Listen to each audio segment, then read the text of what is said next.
pan-fried sea bass fillet with tomato and crab risotto.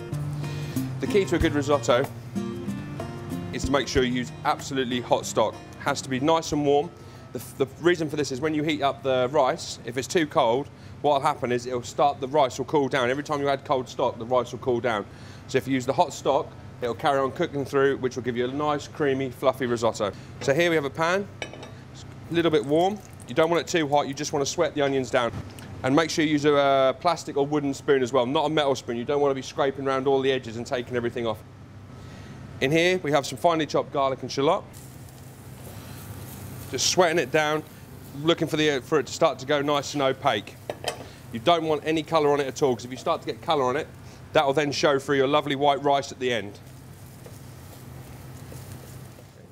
Now that's sweated down, we take the Arborio risotto rice. There's 3 different types of risotto rice. We use the Arborio one. I think it's a little bit nice, a little bit more creamier and a little bit more fluffier.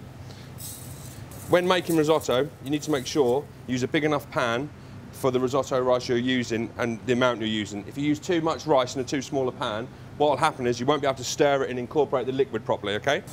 So what we do is we just lightly cook that down, and you'll see the grains of rice will actually start to go a little bit opaque. Again, you don't want it too hot, otherwise it will start to burn. Our stock here is boiling away, just nice and gently, nicely simmering. What we've got here is a lovely fish stock we made this morning. And then what we do is just a ladle at a time. Make sure you keep stirring it all the time. Making sure when you add the stock, after each time you add a little bit of stock, make sure you keep continuously stirring it. This is where you're going to get a good risotto and a bad risotto. Just make sure you keep stirring it. And as one of my old head chefs used to say, giving it lots of love. Now the liquid is all gone, we add some more. Again, just a little ladleful at a time. No more than that.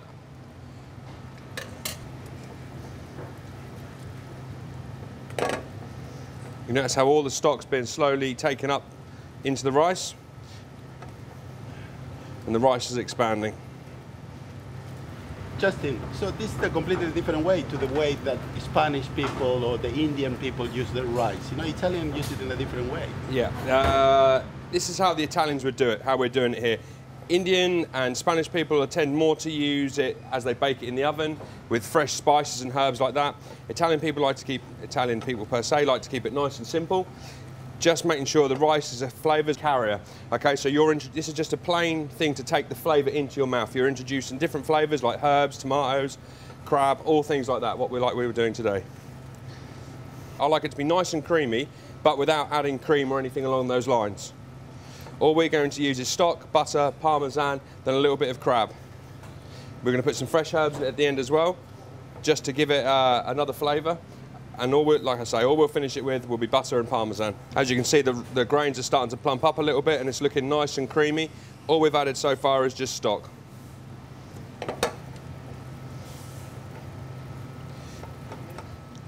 You can identify each individual grain of rice. It's not just lumpy stodge in the bottom of a pan. It's not just a lumpy risotto. It's nice and smooth and silky. It's really starting to come together now. We've just tried it, and it's still got a little bit of a bite to it, al dente. And we still want it to have a little bit of a bite to it. However, we don't want it to be undercooked, so when you eat it, you get it hanging around in the back of your mouth and on the sides of the mouth. You want it to be nice, you have a little bit of bite of resistance, but not too much, and so it goes. Another key thing to remember is, when adding your stock and that to it, we're more or less there now. With making this, just make sure you never add too much stock. You can always add stock to something, but you can never take it away, okay? So a little bit at a time, make sure you get the right consistency. Don't start piling loads of stock in because you think it needs it, and then you end up again with not a very good risotto. And you can see how that looks lovely and creamy, and still all we've added is just the stock, nothing else. Lovely. Right, we're just going to leave that there, just to tick through. So we have a non-stick pan here, a little bit of oil. Season your fillets, just a little bit of salt, a little bit of pepper. Make sure your pan's got a nice amount of heat in it. Again, we don't want it too hot so it starts burning the outside. You just want it nice, just like that, so you hear that nice crackle, okay? Again, just control the heat, turn it down, turn it up, whatever you need to do. Skin side down, so you get a nice crispy skin. And also, what you'll do is you'll cook the fish up and through, and the skin will protect the main body of the fish.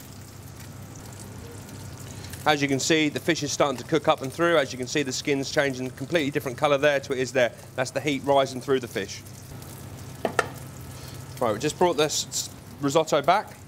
See, it's a little bit stiff. So what I'm going to do is just add a tiny little amount of stock to it, like so, just to bring it back. Stir that in. A knob of butter, like so. We have some fresh herbs here. We have a little bit of thyme, just a sprinkling. Thyme and sea bass go very well together. A little bit of chive. A little bit of parsley. A little bit of zest of lemon.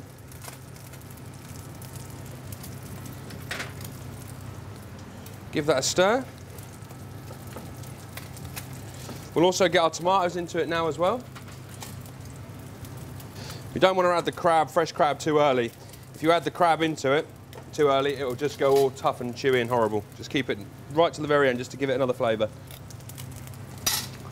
Definitely need some salt in there. Some pepper.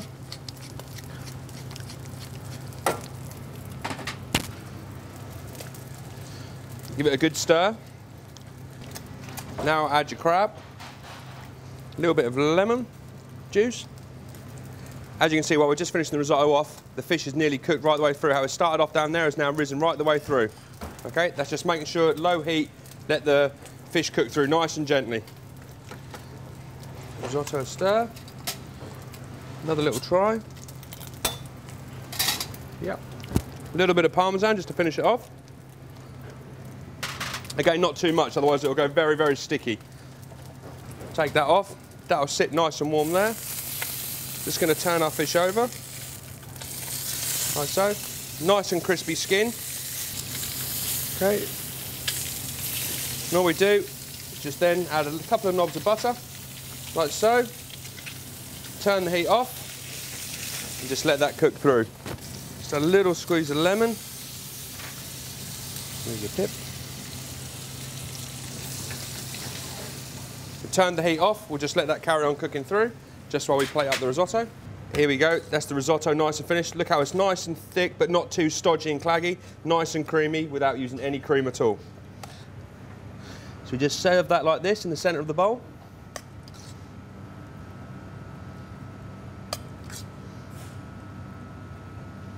Just like so. Here we have the sea bass fillets, which obviously we turned the heat off. They've now cooked through absolutely perfectly. Nice and golden on each side. Just pop them on top, like so. Then we've got some nice little salad cress leaves here, which we'll just garnish the plate with. Then a little bit of fresh olive oil, a little bit of olive oil, like so. There we have pan-fried sea bass fillet with tomato and crab risotto. Justin, this looks absolutely beautiful. I bet our viewers will love it. What are the options that they have? Well, the first option, obviously, you can try this at home, which I hope you do, or you can come to the Swan Hotel at Lavenham and try one of our lovely risottos in the brasserie or the gallery restaurant. Thank you, Justin.